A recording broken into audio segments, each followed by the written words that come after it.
नमस्कार, मैं अंजू और आज हम डिस्कस करेंगे कैप्रिकॉर्न अर्थात मकर लग्न के लिए आने वाला साल 2023 कैसा रहेगा।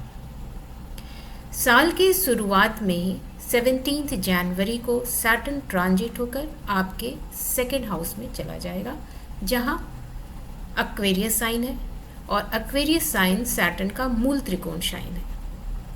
तो पिछले साल से डेफिनेटली इस साल आपके लाइफ में पॉजिटिव चेंज देखने को मिलेगा। लास्ट ईयर आपने जितना स्ट्रगल किया था और जिस तरह की रिज़ल्ट की अपेक्षा की थी आपने और रिज़ल्ट नहीं मिले थे, तो इस साल आप देखेंगे कि आपको पिछले साल के कंपैरिजन में रिज़ल्ट भी अच्छे मिल रहे हैं। अब सैटर्न के 3 एस्पेक्ट होते हैं, वो जहाँ भी बैठा होता है वहाँ से तीसरे, थर्ड, 7th और 10th भाव को आस्पेक्ट करता है। तो जो सैटर्न का 3rd आस्पेक्ट होगा वो आपके 4th हाउस पे आ रहा है और 4th हाउस से हम घर, आई मीन टू से प्रॉपर्टी या फिर व्हीकल या मदर को देखते हैं या इस तरह की कोई भी पोजीशन जो है हमारी उसको हम देखते हैं। अब बिकॉज सैटर्न का यहाँ पर आस्पेक्ट है तो आपको प्रॉपर्टी अगर लेनी हो या व्हीकल लेनी हो तो इसमें थोड़ा सा आपको एफर्ट ज़्यादा करना पड़ेगा, क्योंकि सैटर्न का 3rd एस्पेक्ट आपको हार्डवर्क कराता है, वो पराक्रम देता है। तो हो सकता है कि अगर आप घर खरीदने जाएं या प्रॉपर्टी खरीद रहे हो, लैंडेड प्रॉपर्टी हो या व्हीकल खरीदना हो, तो यहाँ पर आपको थोड़ा सा अपने पसंद की चीज़ को पाने के लिए थोड़ा एफर्ट ज़्यादा करना पड़ेगा। साथ ही साथ आपको अपने मदर के हेल्थ का विशेष रूप से ध्यान रखना चाहिए, क्योंकि 4th हाउस हमारी मदर का भी हाउस होता है। अब सैटर्न का 7th एस्पेक्ट हमारे 8th हाउस पे आ रहा है। 8th हाउस पर एस्पेक्ट आपको ये बता रहा है कि कुछ तो ट्रांसफॉर्मेशन होना चाहिए आपके लाइफ में। साथ ही साथ एंसेस्ट्रल प्रॉपर्टी, हेरिटेज, लाइक आपको एंसेस्ट्रल प्रॉपर्टी कुछ मिल सकती है या थोड़ा मेंटल स्ट्रेस भी आपको बढ़ाएगा। और 10th एस्पेक्ट 11th हाउस पे आ रहा है, जो हमारे फुलफिलमेंट ऑफ डिज़ायर का हाउस है। तो यहाँ पर आया हुआ सैटर्न का एस्पेक्ट आपको अच्छा गेन देगा। साथ ही साथ आपके जो बड़े भाई या बहन हैं उनके लाइफ में कुछ पॉजिटिव चेंजेस देखने को मिलेंगे। हो सकता है कि आपको उनका सपोर्ट भी मिले, दैट इज़ ऑल्सो पॉसिबल कि उनका सपोर्ट आपको मिले। तो ये सारी चीज़ें हमें सैटर्न से मिलेंगी। साथ ही साथ जुपिटर ट्रांजिट होकर हमारा 23 अप्रैल को एरीज साइन में आएगा और अभी जुपिटर हमारे पाइसेस साइन में है। एरीज साइन में आया हुआ जुपिटर और वहाँ पर ऑलरेडी हमारा राहु बैठा हुआ है और ये आपका 4th हाउस है। तो यहाँ पर बैठा हुआ जुपिटर आपको थोड़ा सा एफ़र्ट ज़्यादा करने के लिए बोलेगा। आप जिस भी काम को करेंगे उसके लिए एफ़र्ट ज़्यादा लगानी पड़ेगी और बिना हार्डवर्क के, बिना एफ़र्ट के आपका कोई काम जल्दी नहीं होगा। साथ ही साथ ये ट्रैवलिंग देगा, लॉन्ग डिस्टेंस ट्रैवलिंग इस साल पॉसिबल है। फॉरेन जाकर जो लोग जॉब करना चाहते थे उनके लिए भी ये साल काफ़ी हेल्पफुल है।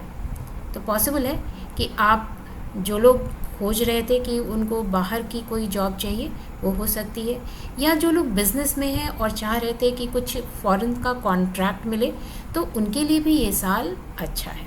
पॉसिबल है कि आपको ये सुविधाएं या ये चीज़ आपको इस साल मिलेंगी। अगर हम जॉब की बात करें तो जनवरी से लेकर अप्रैल तक का समय बहुत ही अच्छा है। इस समय में आपको प्रोग्रेस दिखेगा।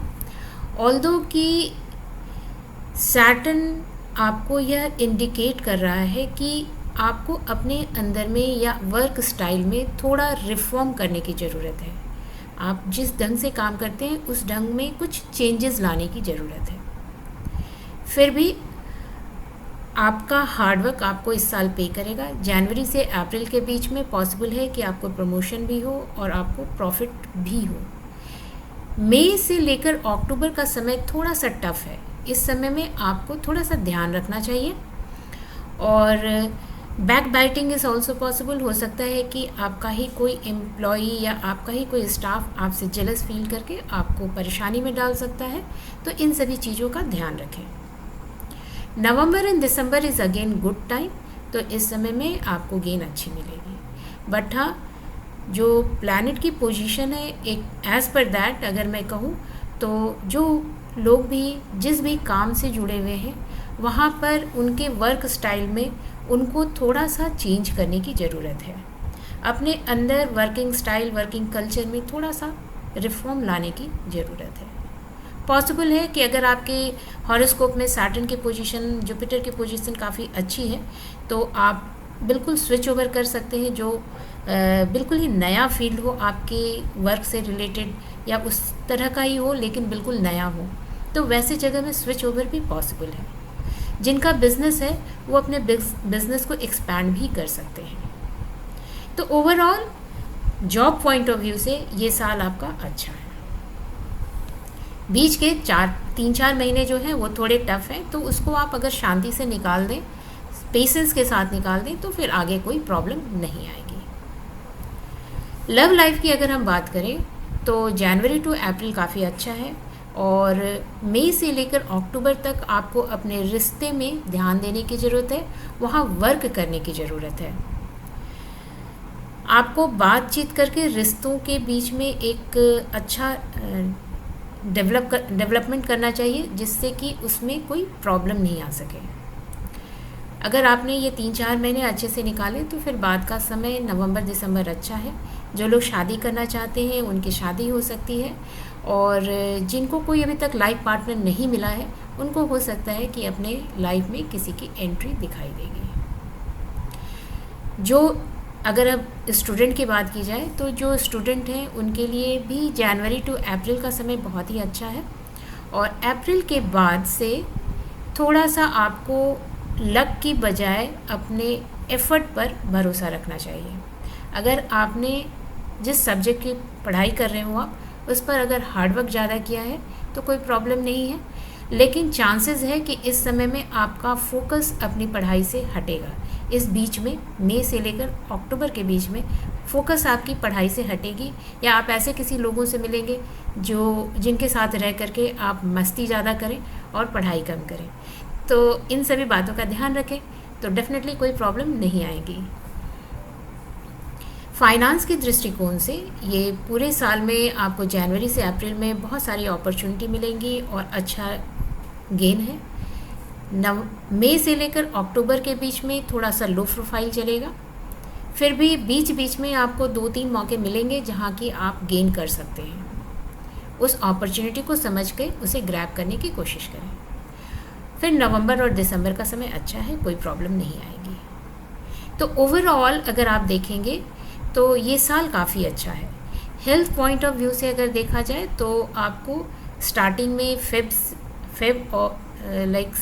या 6 फेब से लेकर 13 मार्च तक थोड़ा सा अपने हेल्थ का ध्यान रखना चाहिए, और फिर अक्टूबर में आपको अपने हेल्थ का विशेष ध्यान रखना चाहिए।